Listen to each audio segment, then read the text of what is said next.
Good afternoon, Excellencies, distinguished delegates, ladies and gentlemen, colleagues and friends. I would like to welcome and thank all of you for joining me here today. I'm honored to serve as First Lady of the United States, and I look forward to sharing with each of you my sincere hopes for all that we will be able to do together to promote peace, human rights, and human dignity, leaving no one behind, especially not our children. The most important and joyous role I ever had is to be a mother to my young son. And what could possibly be more essential focus in everyone's life than that of loving, educating, and bringing up our next generation to be happy, productive, and morally responsible adults. Together, we must acknowledge that all too often is the weakest, most innocent, and vulnerable among us, our children, who ultimately suffer the most from the challenges that plague our societies. Whether it is drug addiction,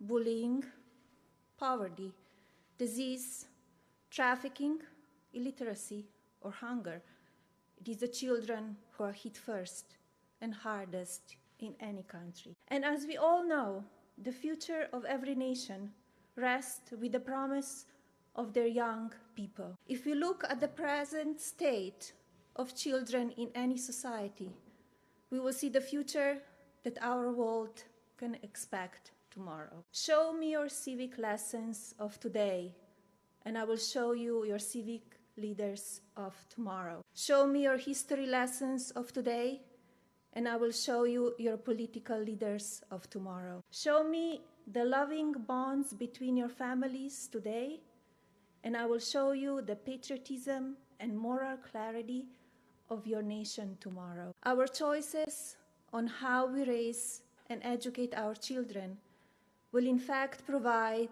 the blueprint for the next generation. If we do not advocate a love of country to our children and the generations to come, then why would our children grow up to fight for their countries, founding principles and moral truth? If we do not teach our children the importance of helping those less fortunate, wherever they may be, then why would they become caring adults who dedicate themselves to charity? If we do not ensure that our youth redefine their nation of community to reach beyond their own backyards, their own schools, and their own town halls, then why would we accept to see a new generation of leaders with a moral conscience that includes all of humanity? When we join together as parents, caring for children,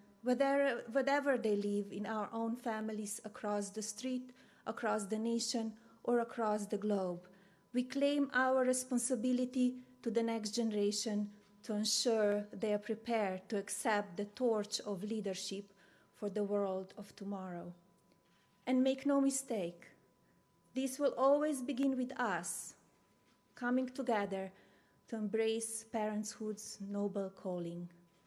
Nothing could be more urgent nor worthy a cause than preparing future generations for the adulthood with true moral clarity and responsibility. To achieve this, we must come together for the good of our children, because through them our future will be defined. Therefore, we must teach each child the values of empathy and communication that are at the core of the kindness, mindfulness, integrity, and leadership, which can only be taught by example. By our own example, we must teach children to be good stewards of the world they will inherit.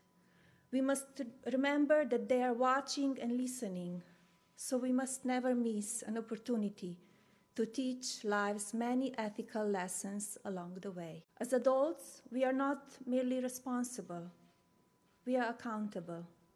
I hope you will join me in recommitting ourselves to teaching the next generation to live by and honor the golden rule, to unto others as you would have them unto you.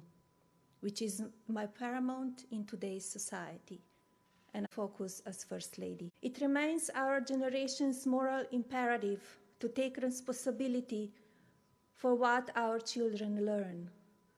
We must turn our focus right now to the message and content they are exposed to on a daily basis through social media, the bullying, the experience online and in person, and the growing global epidemic of drug addiction and drug overdose. No children should ever feel hungry, stalked, frightened, terrorized, bullied, isolated, or afraid, with nowhere to turn. We need to step up, come together, and ensure that our children's future is bright. In the coming months, I hope to reach out to each one of you here today, to call upon you for your support and guidance, and look forward to joining you in collaboration to support and educate our next generation.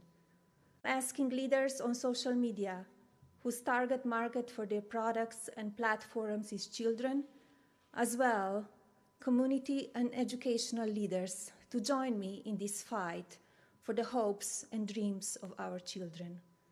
With all my heart, I want to thank you, each one of you, for being here today, and tell you how much I'm looking forward to working with you on behalf of our children.